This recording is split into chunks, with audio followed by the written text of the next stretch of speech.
እነዚህ ህልሞች ምንድናቸው? አንደኛ ቁልፍ በህልማችሁ ስታዩ እንዳታልፉ። ሁለተኛ ጫማ በህልማችሁ ስታዩ።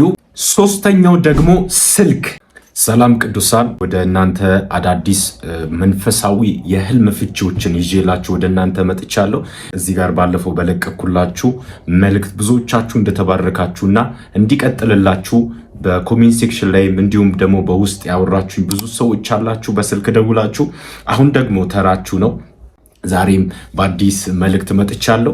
ይህ መልእክት እንዳታሳልፉት፣ በጣም በብዙ የምትባረኩበት ይሆንላችኋል። ህልም ስታዩ በትኩረት ምንድነው ብላችሁ ሰርች አድርጉ።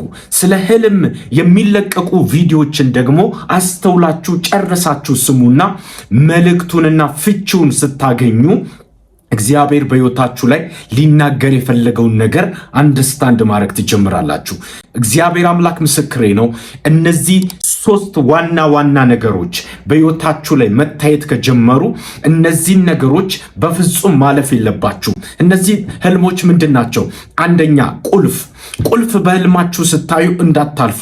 ሁለተኛ ጫማ በህልማችሁ ስታዩ ተራ ነገር አይደለም። እግዚአብሔር ሊናገራችሁ የፈለገው የጠለቀ ምስጢር አለ።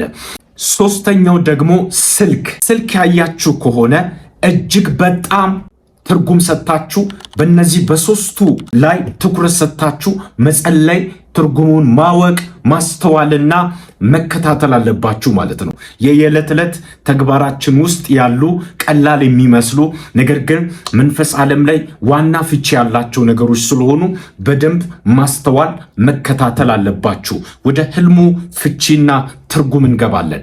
በመጀመሪያ ጫማ ስታዩ፣ ይሄ ጫማ በህልማችሁ ምን ይመስላችኋል? ኖርማል የምትሄዱበት ብቻ ይመስላችኋል? ኖ። መንፈስ ዓለም ላይ ከአንድ ስፍራ የምትወጡበትን ምልክት እግዚአብሔር እያሳየን፣ የመቀመጥ ዘመን አበቃ እያለ ነው እግዚአብሔር። ጫማን አጥልቀ ከአንድ ስፍራ ወደ ሌላ ስፍራ መሄድ እንዳለብህ የእግዚአብሔር መንፈስ እያሳስበን ያለው። በህልም ጫማ ካየ በፊት ትልቅ የምትሄድበት ጉዞ አለ ማለት ነው። መንገድ አለ ማለት ነው። ዲሌ ያደረክበትን ነገር፣ ዲሌ ያደረክባቸውን ዘመናት በሙሉ እግዚአብሔር በጫማ ሲመስልልህ አሁን የምትጓዝበት ጊዜ ነው። አሁን የምትሄድበት ጊዜ ነው። አንድ የእግዚአብሔር ሰው በህልማቸው አንድ ነገር አዩ። ልክ ኤርፖርት ወደ ውጪ ወደ ሌላ ሀገር ለአገልግሎት በሚሄዱበት ጊዜ ተከልክለው አንድ ክፍል ውስጥ እንዲቀመጡ ተደረጉ። ማለትም እርሶ መሄድ አይችሉም ተባሉ። አንድ ትልቅ የእግዚአብሔር ሰው ነው። ይህም የእግዚአብሔር ሰው በሀገራችን ላይ ትልቅ ተጽዕኖ የፈጠረ የወንጌል አባት ነው። ይሄ አባት አንድ ክፍል ተሰጣቸው። እዛ ክፍል ውስጥ ተቀምጠው ህልም ያያሉ። እዛ ክፍል ውስጥ ሆኖ ጫማ ሲያጠልቁ አዩ ማለት ነው። ጫማ ሲያጠልቁ አዩ፣ ቤቱ ሲጸዳዩ። ጫማ ሲያጠልቁ አዩ፣ ቤቱ ሲጸዳ። ይሄ ቤት መጸዳት ራሱን የቻለ ሌላ ትርጉም አለው ማለት ነው። እዛ ጫማ አጠለቁ፣ ከዛ ቤቱ ሲጸዳዩ ኢሚዲየትሊ ተነስተው እዚህ ስፍራ ላይ አልቆይም አለው ማለት ነው። ከዛ በኋላ ጫማውን ካጠለቁ በኋላ እዛች ቤት ውስጥ አልቆይም፣ ወዲያውኑ ከዛ ሀገር ወጡ ማለት ነው። እግዚአብሔር ምስክሬ ነው። በእናንተ ህይወት ላይ፣ በእናንተ ኑሮ ላይ፣ በእናንተ ዘመን ላይ እናንተ መዘግየት እንዳትችሉ አድርጎ እግዚአብሔር በፍጥነት ያወጣችኋል። አንደኛ ጫማ ስታዩ መዘግየት የሚባል ነገር አይሆንም። ለምንድነው ማትዘገዩ? ፈጥናችሁ ትወጣላችሁ። ሐዋርያት ሥራ ምዕራፍ 12 ቁጥር 1 ጀምሮ ማንበብ ትችላላችሁ። እዚህ ጋር ቁጥር 8 ላይ ምን ይላል? መልአኩም ታጠቅና ጫማህን አግባለው፣ እንዲሁም አደረገ፣ ልብስንም ልበስና ተከተለኝ አለው። ጫማውን ማጥለቅ እንዳለበት መልአኩ ምን አለው? አሳሰበው። ጫማውንም አጠለቀ። ጴጥሮስ ከእስር ቤት ውስጥ የወጣው ጫማውን በማጥለቅ።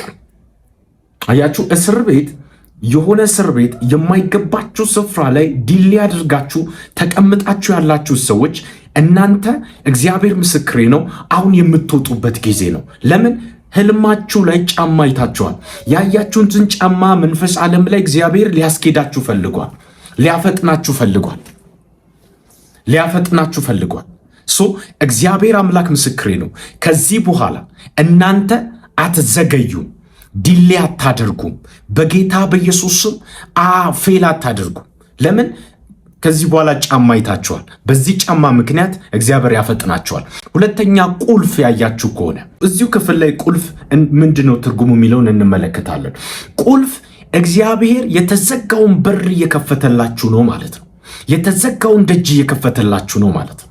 የሆነ በፋይናንሱ ዓለም ላይ የተዘጋባችሁ በር አለ። በሜሬጅ ጉዳይ የተዘጋባችሁ በር አለ። ማህፀናችሁ የተዘጋባችሁ ዝግ የሆነባችሁን ነገር የሚከፍት ነገር ነው ማለት ነው።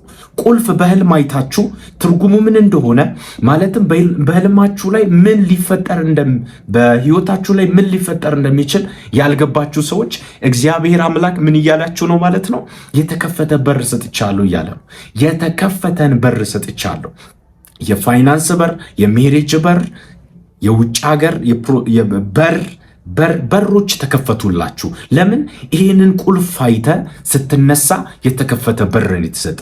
ለምን ካልከኝ የመጀመሪያውና የሁለተኛውንም ዘብ አልፎ ወደ ከተማይቱ ወደሚያወጣው ወደ ብረቱ መዝጊያ ደረሱ። እርሱም አውቆ ተከፈተላቸው። ሊወጣ ከማይችልበት እስር ቤት ውስጥ እግዚአብሔር ሲያስወጣው በሩን ከፍቶለት ነው። አያችሁ፣ የተከፈተን በር ሰጥቶታል ማለት ነው። ጌታ ኢየሱስ ራእይ ላይ ሲናገር የተከፈተን በር ሰጥቻለሁ፣ ማንም ሊዘጋው አይችልም ብላችሁ።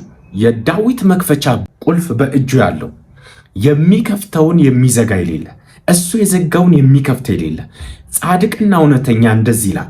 ምን ይላል? የተከፈተን በር ሰጥቻለሁ፣ ማንም ሊዘጋው አይችልም። ቁልፍ ካየ የነገሮች መክፈቻ የሆነውን ኢየሱስን ህይወት ላይ ኦልሬዲ ኢንካውንተር አድርጋል ማለት ነው። ተገናኝታል፣ ሆኖባል። ሶስተኛው ደግሞ ስልክ ያያችሁ ከሆነ እግዚአብሔር መንፈሳዊ ኮሚኒኬሽናችሁን ሊያስተካክል ፈልጓል ማለት ነው። መንፈሳዊ ፌሎሺፓችሁን ሊያስተካክል ፈልጓል ማለት ነው። ከእናንተ ጋር የተስተካከለን ህብረት ማድረግ እየፈለገ ነው እግዚአብሔር እና ግንኙነታችሁን አስተካክሉ፣ ጸሎታችሁን አስተካክሉ።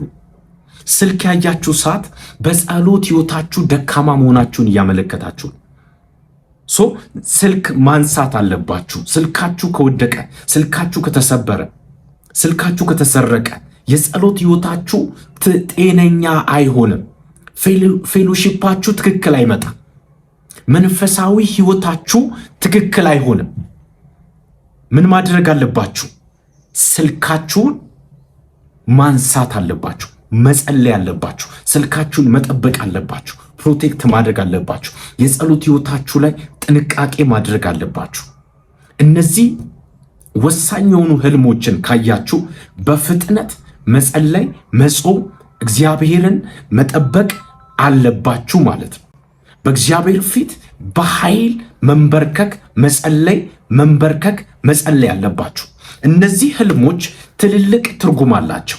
እነዚህ ህልሞች ትልልቅ ትርጉም አላቸው። እግዚአብሔር በሕይወታችሁ ላይ ሊሰራ ያሰበውን ነገር፣ ሊያደርግ ያሰበውን ነገር እየገለጠላችሁ ነው ማለት ነው። እየገለጠላችሁ ነው። ቁልፍ ካያችሁ፣ ጫማ ካያችሁ፣ ስልክ ካያችሁ እግዚአብሔር በሕይወታችሁ ላይ ሊለውጥ የፈለገው ነገር ስላለ ነው። ትኩረት አድርጋችሁ በእነዚህ ህልሞች ላይ በኃይል መጸለይ ያለባችሁ። ጫማ ካያችሁ ጉዞ ልትጀምሩ ነው። አዲስ ጉዞ ከተዘጋባችሁ፣ ከተያዛችሁበት ዲሌ ካደረጋችሁ ስፒሪት ተላቃችሁ አዲስ ጉዞ ልትጀምሩ ነው። ቁልፍ ካያችሁ የተከፈተ በር ተሰጥቷችኋል። ፋይናንሻሊ የሜሬጅ በር እንዲሁም የማህፀናችሁ በር ተከፈተ። የተዘጋ ነገር በሙሉ ከዚህ ቁልፍ የተነሳ ተከፈተ። ስልክ ያያችሁ ሰዓት የጸሎት ህይወታችሁን፣ ኮኔክሽናችሁን በኃይል ማስተካከል አለባችሁ። እግዚአብሔር ዘመናችሁን ይባርክ። በዚህ ህልም የተባረካችሁ ሰዎች ከስር ኮሜንት ሴክሽን ላይ ተባርካለሁ በሉ። ይህንን ደግሞ ቪዲዮ ሰብስክራይብ አድርጋችሁ ላይክ፣ ሼር አድርጉ። እወዳችኋለሁ። ጸጋና ሰላም ከእናንተ ጋር ይሁን። ሻሎም